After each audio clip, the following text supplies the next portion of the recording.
Okay, so on previous lectures we have discussed grammars, and we have seen the concepts related to the grammars, the how we can derive strings from the grammar, and the set of the strings which are derivable from a grammar is called the language generated by that grammar. We have seen certain examples related to the grammars. Okay, then we have seen the Chomsky hierarchy, in which we have discussed the structure of production for each kind of grammar available in the Chomsky hierarchy. There are 4 types of grammars. This was type 0. This is the phrase structure or recursively enumerable grammar. Second was the type 1. It was the context sensitive. It was the context sensitive grammar. In type 2 it was the context free grammar, and type 3 it was the regular grammar. Then we have seen how we can identify the types of grammar using the Chomsky hierarchy. Are you able to see the screen, students? Sir पहले वाली दिख रही है अभी.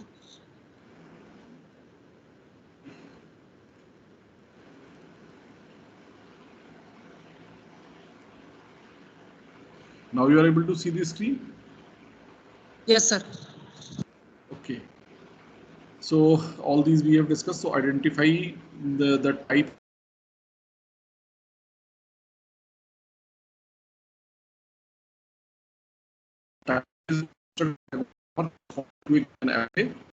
if we see that we have 2 tools for the regular languages, that were the FA and regular expression. Okay, and we can convert our FA to the regular expression using the Arden's theorem, and we can convert our regular expression to the FAs using the Kleen's theorem. Means both tools are convertible to each other. Now we are going to discuss the regular grammar, which is another tool for representing the regular languages. So it is the regular grammars. Now today we will discuss, our first agenda is to construct a regular grammar corresponding to a given FA. So FA is with us.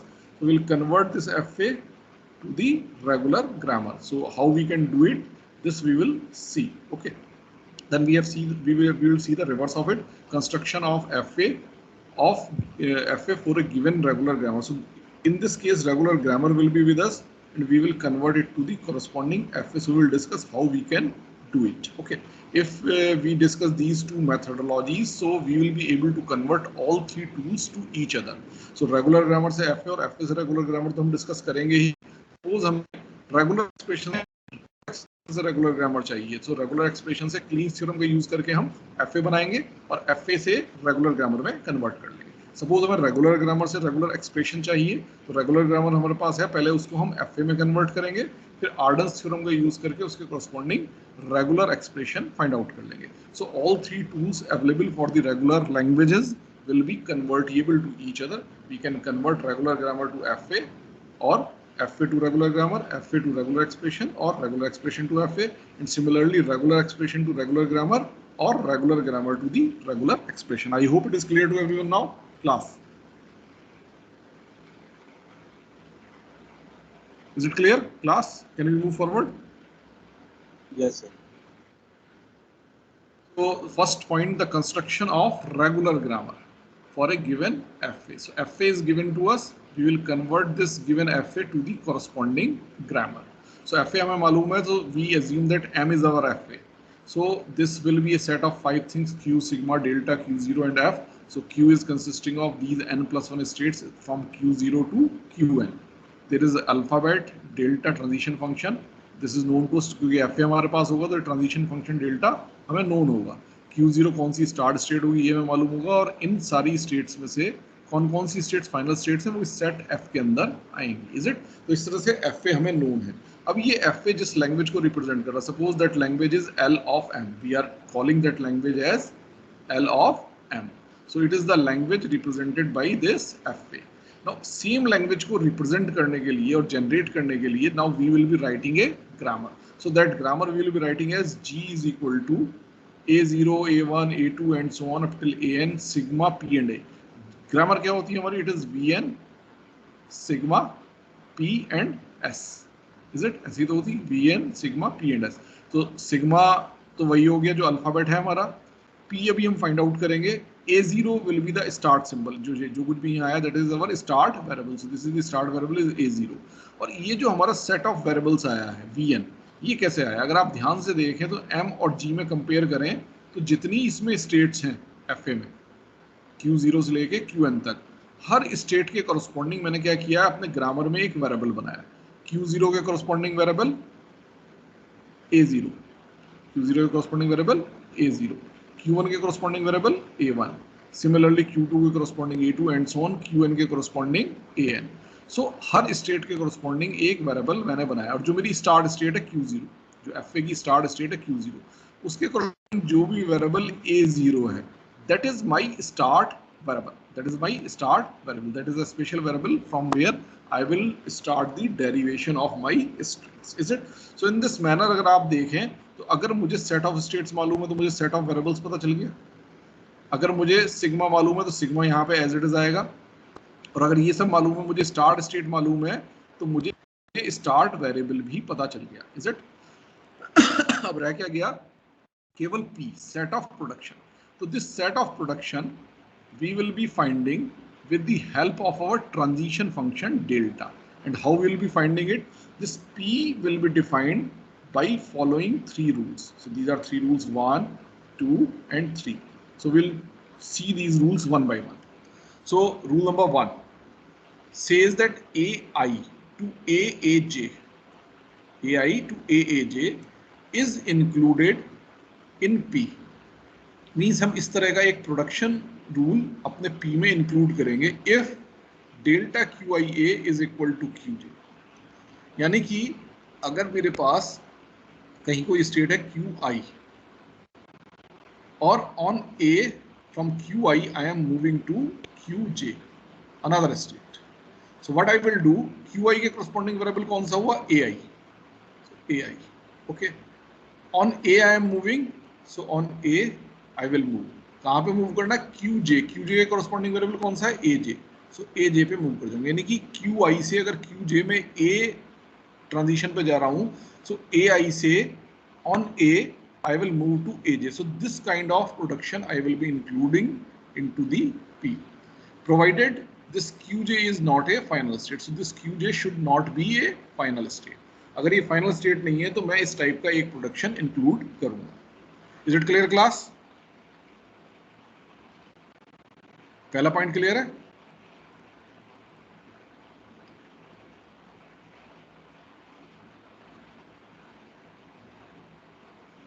Class, are you listening?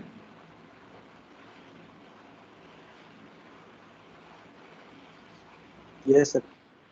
Okay. Now we come to the second one.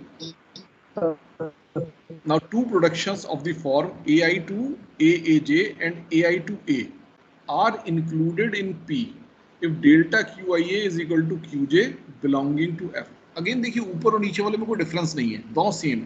Delta QIA is equal to QJ, यहाँ भी delta QIA is equal to QJ, यानी कि QI से on A I am transiting to QJ. अगर QJ मेरी final state नहीं है, यानी कि पहला वाला, तो मैं एक प्रोडक्शन AI to AAJ इसको इंक्लूड करूंगा.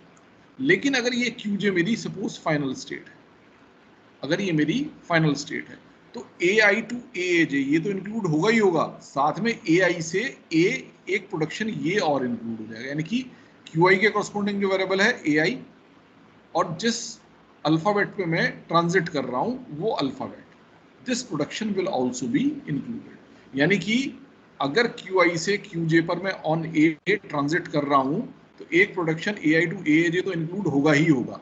अगर QJ फाइनल स्टेट नहीं है तो केवल यहीं पे छोड़ देंगे. अगर QJ फाइनल स्टेट है तो साथ में AI to A, this production will also be included. This is point number 2. I hope both points are clear to you.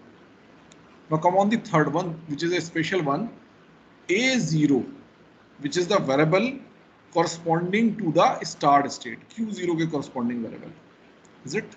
So A0 to epsilon, we will include this production if Q0 is also the final state. Means अगर मेरी start state ही final state हो, so it is Q0, it is the start state as well as it is the final state.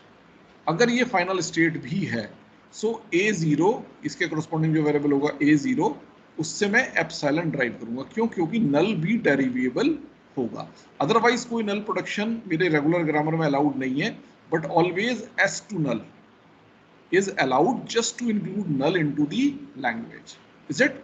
So that's why अगर मेरी Q0 start state है और ये final state भी है, so I will include this A0 to epsilon into my grammar. So these are the three rules on the basis of which we will define P from the delta.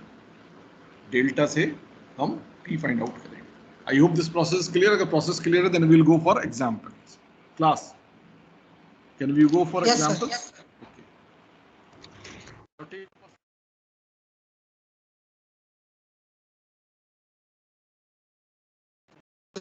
Your F given to you. Okay. आप देखिए F दिया हुआ n. States कौन कौन सी है? Q0 और Q1 दो states हैं, तो दो स्टेट्स आ गई हैं। A और B मेरा अल्फाबेट सिंबल्स हैं। डेल्टा मेरा ट्रांजिशन फंक्शन FA दिया हुआ है, तो इससे मुझे मालूम है कि किस स्टेट से किस सिंबल पे कहाँ ट्रांजिट करना है। Q0 मेरी स्टार्ट स्टेट है, देखिए वो FA से भी पता चल रही है मुझे, और Q1 मेरी फाइनल स्टेट है, वो यहाँ भी लिखा हुआ है और FA से भी पता चल रहा है। Is it? So this FA is known to me. Can you tell me the language of this FA? L of M is all words. Just tell me, class. All words Ending with A. yes ending with A. It is our famous example. We always take this example with A. All words ending with A. अब मुझे क्या करना है? इसे grammar में convert करना है. So corresponding to M, I will be writing my grammar G. G is equal to what? Vn sigma P. सबसे पहले Vn में कौन से वेरिएबल्स होंगे? हर स्टेट के कॉरस्पॉन्डिंग एक एक वेरिएबल होगा, या दो स्टेट है तो दो वेरिएबल होंगे। Is it? मेरा दो वेरिएबल कौन कौन से हुए? A0 and A1. A0 corresponding to Q0, A1 corresponding to Q1. Then sigma will be the same, AB, then P, set of production, and S will be what? S will starting variable will be the variable corresponding to the start state. Q0 के corresponding variable मेरा क्या है? A0. So this A0 will be my S. It will be the start variable. So this will be my G. अब इस G में मुझे सब कुछ मालूम है, केवल P फाइंड।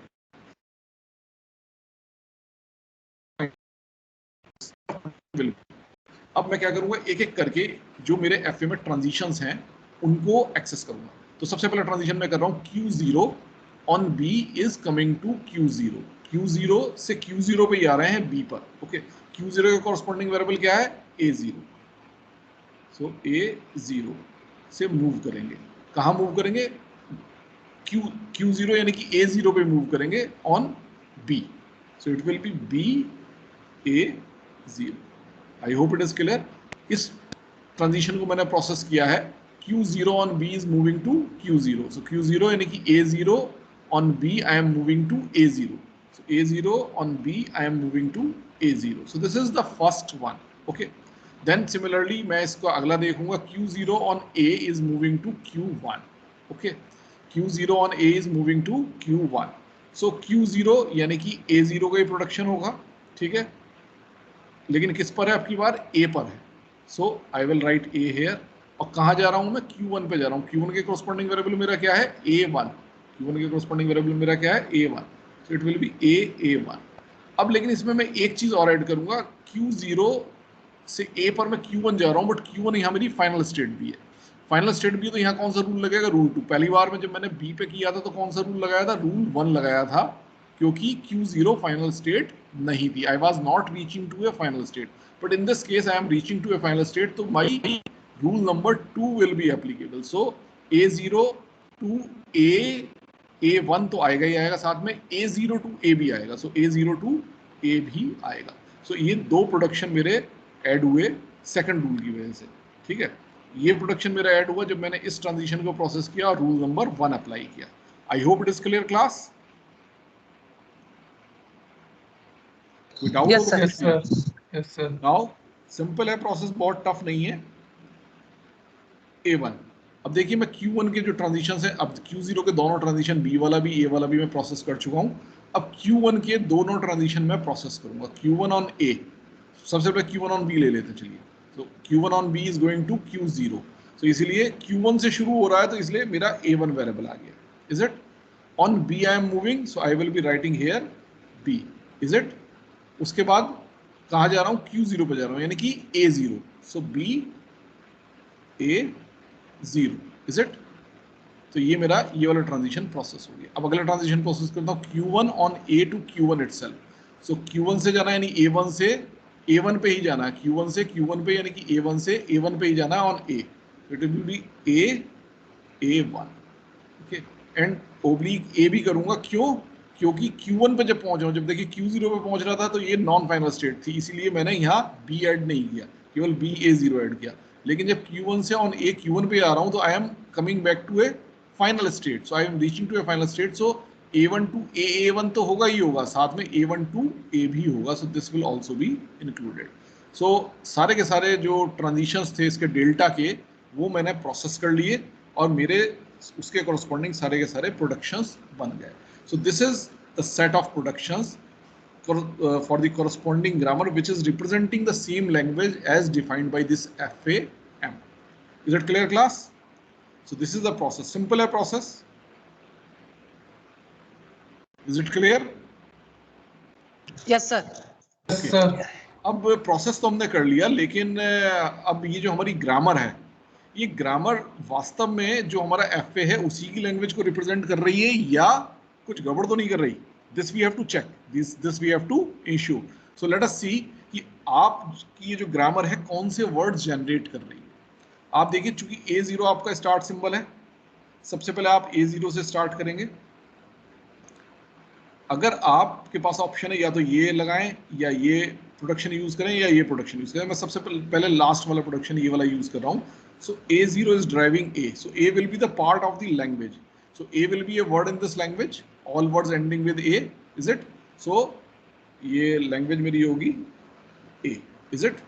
इसके बाद आप देखिए, सपोज अगर मैं इस A को नहीं यूज करता, मैं A0 से सपोज A1 इसको यूज करता, A1 बनता मेरा. Is it?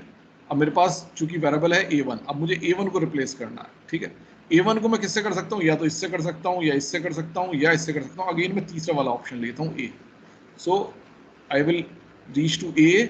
Now it is a string of terminals only, so it will be a word in the language A. Is it? Suppose मैं A1 भी नहीं करता, मैं A0 से शुरू करता हूँ और पहली बार मैं अप्लाई करता हूँ BA0.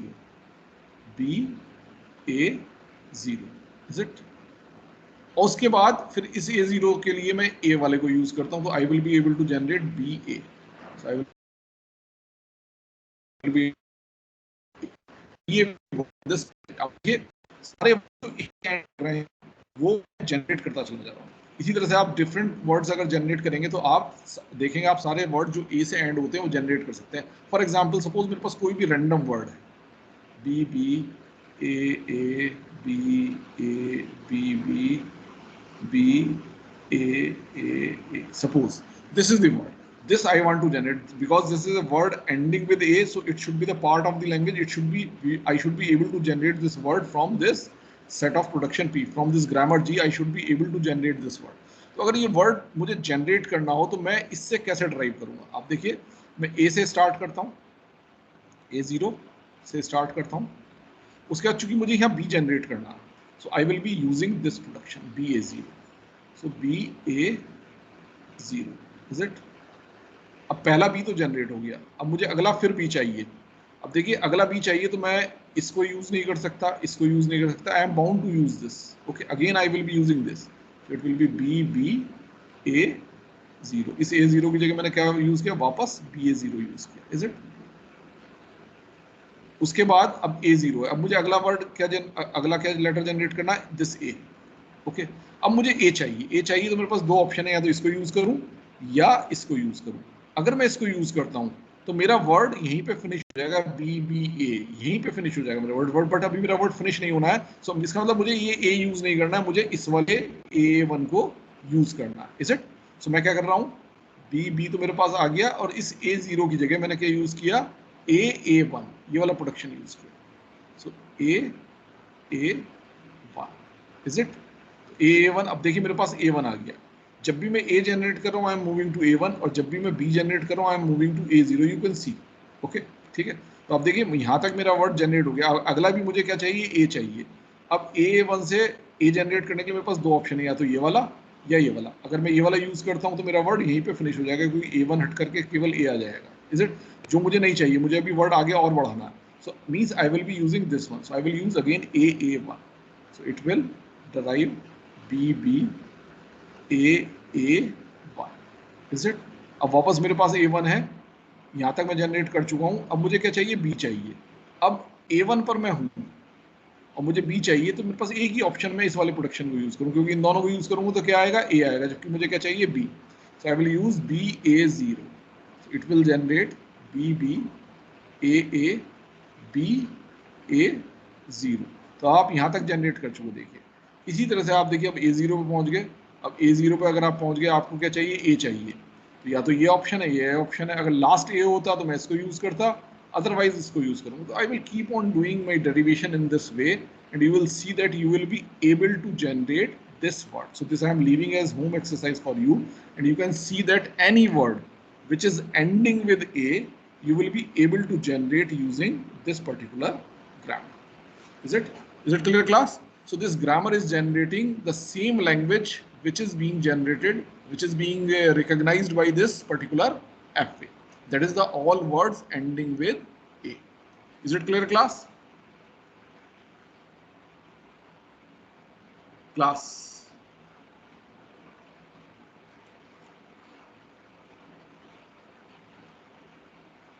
Your fast response will save time.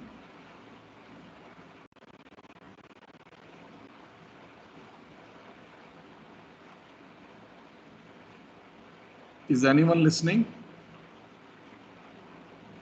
Yes, sir. So this is our first example. Now I am taking the second example.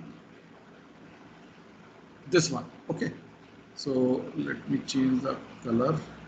I will take the suppose green color. अब देखिए यहाँ पर आपके पास ये पर्टिकुलर FA है। अब देखिए पिछली बार जो मैंने लिया था this was DFA, this was DFA, but ये जो मैं ले रहा हूँ it is NFA. You can see that it is NFA. So now I am applying my process to an NFA, meaning thereby I will test whether my process work for NFA as well or not. Okay. So NFA मैंने apply किया।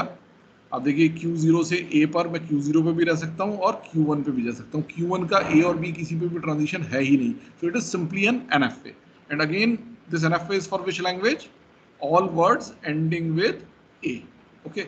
आप देखिए A और B जब तक आपको मिलते रहेंगे you will consume here, and last A will lead you to the final state. Okay, so all words ending with A will get accepted over this FA. So I'm not explaining this a lot, you all understand this.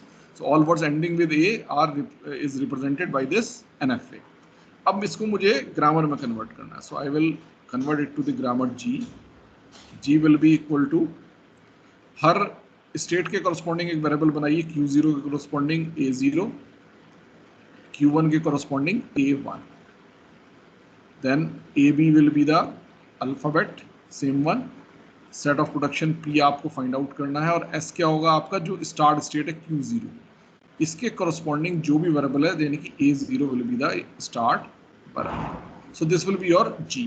अब इसमें again I have to find P, so I will find P. What will be P? Okay, P के देख लेते हैं, P के क्या productions आएंगे. सो एक एक करके इसके जो ट्रांजिशंस हैं उनको प्रोसेस करना शुरू करते हैं. Q0 on A is going to Q0, which is a non-final state, so rule 1 will be applicable. So Q0 to Q0, यानी कि A0 to A0, A0 to A0, किस पे? A पर. So that's why I will write A here. Okay. Similarly, जब मैं B वाले को process करूंगा तो again Q0 to Q0 on B, यानी कि A0 to A0 on B. So the second production will be A0 to A0 on B. Is it? तो मैंने ये दोनों प्रोसेस कर लिए, चूंकि नॉन फाइनल स्टेट थी तो केवल यही प्रोडक्शंस आए. अब मैं इस तीसरे प्रोडक्शन को फॉलो करता हूँ. अब मैं किसको फॉलो करता हूँ? इस तीसरे प्रोडक्शन को फॉलो करता हूँ. ये तीसरा प्रोडक्शन मेरा क्या था? Q0 on A is going to Q1. Means on A I am going to Q1. So on A I am going to Q1. So Q0 to Q1 यानी कि A0 to A1. So A0 to A1. On which symbol? A. So A1 ये आ गया. लेकिन चूंकि अब मैं एक final state पे पहुंच रहा हूं, so मुझे क्या ऐड करना? Q0 का corresponding variable यानी A0 to A.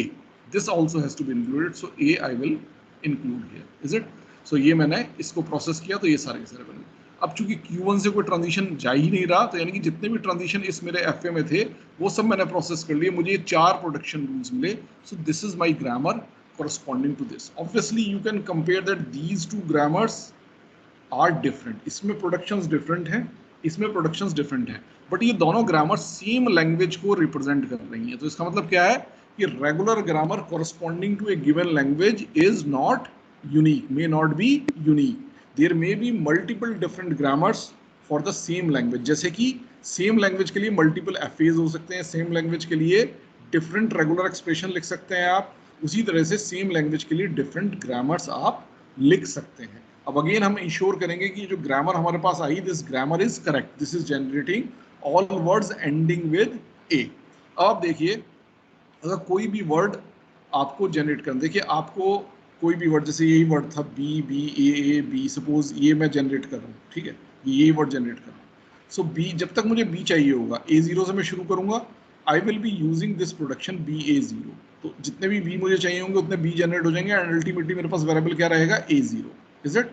उसके बाद जितने भी मुझे A चाहिए होंगे आई will be using AA0. Is it? और वेरिएबल क्या रहेगा? A0 ही रहेगा मेरे पास. Is it? उसके बाद लास्ट मेरा जो A होगा उसमें मैं A0 से A ये वाला प्रोडक्शन यूज करके उसमें कन्वर्ट करूंगा. यानी कि ऑल वर्ड्स जो कि A से एंड होते हैं उनको मैं एक्सेप्ट करा सकता हूँ. अब इसमें आप चाहें तो यूज कर सकते हैं इस प्रोडक्शन को भी. आप कहेंगे A अगर मुझे जनरेट करना, मेरे पास 3 ऑप्शन है. एक तो ये वाला ऑप्शन है, एक ये वाला ऑप्शन है और एक ये वाला ऑप्शन. ये ऑप्शन तो क्लियर है, जब लास्ट A हो तभी यूज करना. Is it? इसी तरह से अब बाकी इन दोनों में से कोई सा भी ऑप्शन आप यूज कर सकते हैं. तो आप देखिए, अगर आप कभी भी इस वाले ऑप्शन को यूज करते हैं A1, so you will reach to the variable A1. लेकिन वेरिएबल A1 का कोई भी प्रोडक्शन नहीं है आपके पास. तो अगर एक बार आप वेरिएबल A1 पे पहुंचे तो आप वहीं पे स्टक कर जाएंगे. आप वहीं पे क्या हो जाएंगे? स्टक कर जाएंगे और आगे नहीं बढ़ सकते, क्योंकि A1 को रिमूव करने का कोई भी प्रोडक्शन रूल आपके पास नहीं है. तो आपका डेरिवेशन क्या हो जाएगा? अनसक्सेसफुल हो जाएगा. बट अगर डेरिवेशन एक अनसक्सेसफुल है तो ऐसा ये जरूरी नहीं है कि वो वर्ड जनरेट नहीं हो सकता. हो सकता है आपने कुछ और ऑप्शंस जिनसे वर्ड जनरेट हो सकता है वो छोड़ दिए हो. तो जैसे आप A1 की जगह हमेशा अगर A0 यूज करें तो हमेशा आपके पास A0 बना रहेगा और A0 को रिमूव करने का आप पे हमेशा मेथड है. A0 को आप A से रिमूव कर सकते हैं. In that case your derivation will be successful. So एक तरह से अगर आप देखें तो ये वाला जो प्रोडक्शन रूल है, ये प्रोडक्शन रूल यूजलेस है. ये प्रोडक्शन रूल क्या है? यूजलेस है. ऐसा क्यों हुआ? क्योंकि NFA में हमारे मल्टीपल पाथ्स होते हैं एक स्ट्रिंग के. कुछ पाथ सक्सेस पे ले जाएंगे आपको और कुछ पाथ आपको फेलियर पे ले जाएंगे. NFA में हमारी डेफिनेशन ऑफ एक्सेप्टेंस क्या है कि जितने भी हमारे फेल पाथ हैं उनको हम इग्नोर करते हैं. अगर एक भी सक्सेस पाथ है तो हम उसको फॉलो करते हैं. DFA में एक ही पाथ होता है तो इसलिए कोई ऑप्शन है ही नहीं. तो DFA में हमेशा जब भी आप DFA के कॉरस्पॉन्डिंग ग्रामर लिखेंगे, हमेशा आपको जो है ऐसा होगा कि एक ही रूल एप्लीकेबल होगा उसको जनरेट करने के लिए. अगर वो जनरेट हो रहा होगा तो जनरेट होगा, नहीं जनरेट हो रहा होगा तो नहीं जनरेट होगा. जबकि NFA से अगर आप ग्रामर बना रहे हैं रेगुलर ग्रामर, तो ये पॉसिबल हो सकता है कि कुछ पर्टिकुलर सीक्वेंसेस से आपका वर्ड डराइव हो, कुछ पर्टिकुलर सीक्वेंस से वो वर्ड डराइव नहीं हो.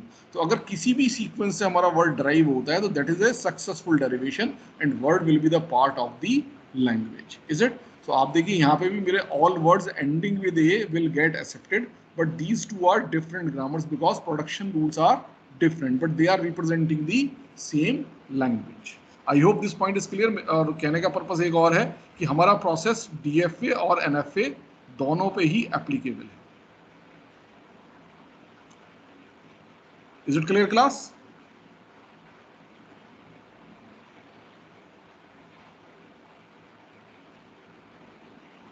Class, it is clear? हम अपने प्रोसेस को DFA पे भी अप्लाई कर सकते हैं, NFA पे भी अप्लाई कर सकते हैं. दोनों दोनों से हमें जो भी ग्रामर मिलेगी that will be the correct grammar. We move to the third example. ये एग्जाम्पल मैंने इसलिए लिया है क्योंकि अभी तक हमने जो भी रूल अप्लाई किया तो रूल 1 अप्लाई हुआ है या रूल 2 अप्लाई हुआ. हमारे पास 3 रूल थे पिछला जो हमने प्रोसेस डिस्कस किया. थर्ड रूल कहीं भी अप्लाई नहीं हुआ. तो मैंने एक ऐसा एग्जाम्पल लिया जिसमें मेरी स्टार्ट स्टेट फाइनल स्टेट भी है. So that I can show you the applicability of the third example as well. Okay, so अब देखिए ये इसमें एक ही स्टेट है Q0, ए बी है, डेल्टा मुझे दिया हुआ है Q0. से ग्रामर जी में कन्वर्ट करना. Okay, so let me convert it to the grammar G. Okay, so G will be एक वेरिएबल है, वो एक स्टेट है तो उसके कॉरस्पॉन्डिंग एक ही वेरिएबल होगा A0 and this will be the start variable as well. Okay, मेरा अल्फाबेट क्या होगा AB, सेट ऑफ प्रोडक्शन क्या होगा P और स्टार्ट सिंबल मेरा क्या होगा A0. That is the only variable available in my grammar. Okay, अब मैं इसके प्रोडक्शंस को जो है इसके ट्रांजिशंस को प्रोसेस करता हूँ. So Q0 on A to Q0, Q0 on A to Q0, Q0 से Q0 पे आना है, यानी A0 से A0 पे आना है on A. Okay, so A0 से, ये अगर सेट ऑफ प्रोडक्शन लिख रहा हूँ मैं, A0 से मुझे A0 पर ही आना है ऑन A. सिमिलरली अब मैं जो है इसको प्रोसेस अच्छा A0 ऑन A, चूंकि Q0 मेरी क्या है फाइनल स्टेट भी है. ओके, तो चूंकि मैं एक फाइनल स्टेट पे पहुंच रहा हूं तो that's why I will be adding A0 to A also. Second rule number 2 apply हो रहा है. देखिए जब मैंने Q0 ऑन A Q0 इसको प्रोसेस किया और एक फाइनल स्टेट पे पहुंचा तो मेरा रूल नंबर 2 अप्लाई हुआ. रूल नंबर 2 क्या करेगा, दो प्रोडक्शंस को इंड्यूस करेगा. Is it? इसी तरह से मैं अगले को प्रोसेस कर रहा हूँ B वाले को, Q0 on B moving to Q0. Again I am reaching to a final state. So again rule number 2 will be applicable and my two productions of the form BA0 and B will be included. Okay. इसके बाद मेरा rule number 3, क्योंकि मेरी start state final state भी है. सो A0 के production में मुझे क्या और इंक्लूड करना है, एप्सिलॉन और इंक्लूड करना. So epsilon will be included. So this will be the grammar corresponding to the given FA. आप देखिए इससे all words over A and B. Language क्या है मेरी, language is all words over A comma B. So that I will be able to generate or not. Just start from this A0. A0 से देखिए epsilon डेरिवेबल है, so epsilon will be there. A0 से देखिए A डेरिवेबल है, so A will be there. A0 से देखिए B डेरिवेबल है, so B will be there. और बाकी आगे कोई भी वर्ड जनरेट करना हो, जहां भी आपको A चाहिए होगा you will use A0, जहां भी B चाहिए होगा you will use BB0. So any combination of A's and B's you can generate through these two productions. Okay, और जहां भी A0 आपको खत्म करना होगा so या तो A का यूज करके या B का यूज करके एप्सिलॉन का यूज करके आप उसको खत्म कर सकते हैं. यानी कि any word over A and B you will be able to generate. Suppose you want to generate double A, so we'll use AA0. AA0 use करेंगे, उसके बाद A0 को A से रिप्लेस कर लीजिए. ठीक है, so you will be able to generate double A. या AA0 को दो बार यूज करिए तो डबल A आ जाएगा, फिर A0 को एप्सिलॉन से आप रिमूव कर लीजिए, then also you will be able to generate double A. Similarly AB, पहले AA0 यूज करिए फिर BA0 यूज करिए तो AB जनरेट हो जाएगा, फिर A0 को एप्सिलॉन से कर लीजिए, या पहले AA0 यूज करिए और फिर A0 को B से रिप्लेस कर दीजिए तो भी आप AB जनरेट कर पाएंगे. And so on. इसी तरह से any word over A and B you will be able to generate. Is it? So this is the example where I have applied the rule number 3 as well. Rule 3 as well. Is it? So I hope it is clear, class.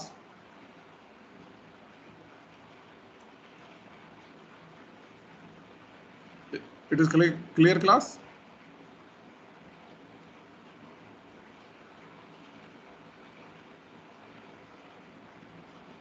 मुझे बार बार ऐसा लगता है कि जैसे कुछ सुन नहीं रहा है, बहुत लेट रिस्पॉन्ड करते हैं. क्विक रिस्पॉन्ड किया गया है भाई.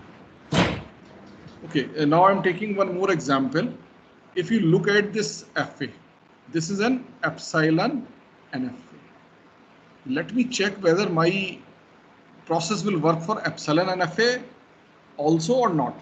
Just look at, अगर मैं इस पे अप्लाई करता हूँ तो फटाफट से जो है देखिए, क्योंकि Q2 तो अब मैं G नहीं लिख रहा, क्या होगा, तीन स्टेट है तो तीन वेरिएबल होंगे. ठीक है, बाकी P और S और Q0 स्टार्ट स्टेट है तो Q0 के कॉरस्पॉन्डिंग वेरिएबल मेरा स्टार्ट वेरिएबल को चलिए लिख लेते हैं. G will be equal to A0, A1 and A2 corresponding to each state. Okay. Then alphabet will be 0, and then P will be the production system, and S will be the symbol corresponding to the start state. Start state is Q0, so Q0 corresponding symbol है A0. This will be the start symbol. This will be G. अब मैं production लिखना शुरू करता हूँ. देखिए Q0 0 पे Q0 पे जाना है, यानी कि A0 से A0 जाना है 0 पर.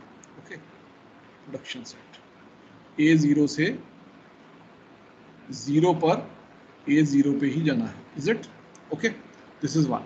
उसके बाद epsilon. So on epsilon I am moving to Q1, यानी कि Q0 से Q1 यानी कि A0 से A1 मूव करना है ऑन एप्सिलॉन. अब मैं एप्सिलॉन यहाँ लिखूँ या ना लिखूँ वही बात है, तो एप्सिलॉन का कोई मतलब नहीं. It is simply A1. अब जैसे ये सिंपली A1 हो जाता है, सो it is a single variable. It is a single variable. It is a variable which is the single one. So it is a single variable. क्या मेरे regular grammar में इस तरह का प्रोडक्शन शामिल हो सकता है, variable to variable? No, it is not allowed. मेरे रेगुलर ग्रामर में केवल दो तरह के प्रोडक्शन है. पहला टर्मिनल एंड वेरिएबल, और दूसरा केवल टर्मिनल. केवल वेरिएबल वाला जो प्रोडक्शन है, ये इस तरह का प्रोडक्शन अलाउड नहीं है. तो अगर मैं एप्सिलॉन ट्रांजिशंस का यूज करता हूं तो मेरे इस तरह के प्रोडक्शंस जनरेट होंगे जिसमें मेरा केवल एक वेरिएबल होगा. Is it? So my this process is not applicable on epsilon NFA. So on epsilon NFA process is not applicable because I will not generate a regular grammar. Is it clear, class? Is it clear or not? Yes sir. Okay, लेकिन अब आप कहेंगे कि मेरा ये FA है. FA है तो उसके कॉरस्पॉन्डिंग रेगुलर ग्रामर भी होगी. Is it? बट मैं इसको रेगुलर ग्रामर में कन्वर्ट नहीं कर पा रहा. ओके, सो ये एप्सिलॉन NFA पे भले ही एप्लीकेबल नहीं है, बट ये NFA पे एप्लीकेबल है. अगर आप ध्यान से देखें तो जो मैंने आगे की तरफ ये फिगर बनाई है, ये इसी एप्सिलॉन NFA के कॉरस्पॉन्डिंग नॉर्मल NFA है जिसमें एप्सिलॉन ट्रांजिशंस नहीं है. It is representing the same language. 0 asterisk 1 asterisk 2 asterisk. देखिए 0 पर सारे 0 एस्ट्रिक, 1 पे आप यहाँ पहुंचे, फिर 1 एस्ट्रिक. देखिए ये फाइनल स्टेट है, तो everything will get accepted, all zeros will get accepted. So अगर ये भी फाइनल स्टेट है तो all zeros and followed by all ones will get accepted. Okay, all zeros followed by all ones followed by all twos will get accepted. This is also a final state. Is it? Okay, अगर zeros के बाद ones नहीं है, सीधे twos हैं, तो twos पे आप यहाँ पहुँचेंगे and this will get accepted. Is it? So all this is the NFA corresponding to the same language. It is epsilon NFA. It is normal NFA. It is clear, class? ये NFA correct है मेरा. Is it clear, class? ये NFA मेरा correct है. अब इस NFA को मैं रेगुलर ग्रामर में कन्वर्ट कर सकता हूँ using my method. Regular grammar में कन्वर्ट कर सकता हूँ यूजिंग माय मेथड. जैसे मैंने अभी पीछे NFA पे अप्लाई किया था, आपने देखा था, वैसे ही इस पे आप अप्लाई कर दीजिए. इसमें सारे प्रोडक्शन आपको किस फॉर्म के मिलेंगे? या तो variable to a terminal variable या फिर variable to a terminal. Okay, so यानी कि इस NFA को आप रेगुलर ग्रामर में कन्वर्ट कर सकते हैं. तो यानी कि अगर एप्सिलॉन NFA है और उसके कॉरस्पॉन्डिंग ग्रामर आपको चाहिए, so first you remove epsilon transitions from that. या तो उसमें से एप्सिलॉन ट्रांजिशन रिमूव करके NFA बना लीजिए, या फिर उसको सीधे आप DFA में कन्वर्ट कर लीजिए. अगर DFA में कन्वर्ट कर लिया, then also DFA you can convert to the regular grammar. Epsilon NFA को DFA में कन्वर्ट करने का मेथड हम ऑलरेडी देख चुके हैं. Is it? जैसे सबसेट कंस्ट्रक्शन हमने किया था NFA से DFA को कन्वर्ट करने के लिए, वैसे ही एप्सिलॉन NFA को DFA में हम कन्वर्ट कर सकते हैं. बस केवल फर्क क्या होगा कि हर स्टेज पे हमें एप्सिलॉन क्लोजर को कंसीडर करना होगा. So once we will get DFA, we can convert it to the regular grammar, or anyhow we remove the epsilon transitions and we convert it to the NFA. Then also we can find the regular grammar corresponding to it. It is clear, class?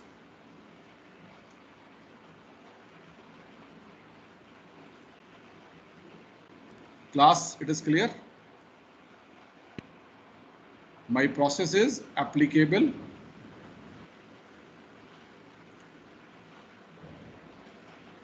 to DFA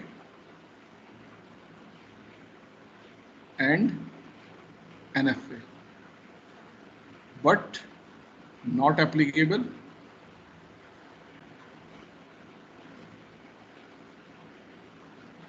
to epsilon NFA. अगर epsilon NFA के corresponding regular grammar चाहिए तो first convert it to NFA or DFA, and then apply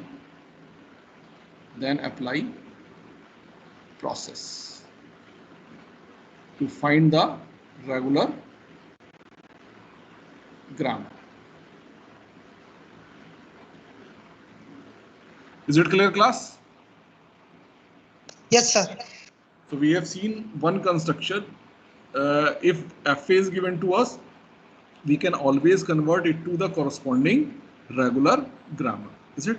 So I am closing at this point of time because time काफी कम है. अगला point हमारा cover नहीं हो पाएगा इतने कम समय में. So this we will cover on next lecture. If you have any doubt, you can ask. Otherwise, we can close. Class, is there any doubt? Or we can close?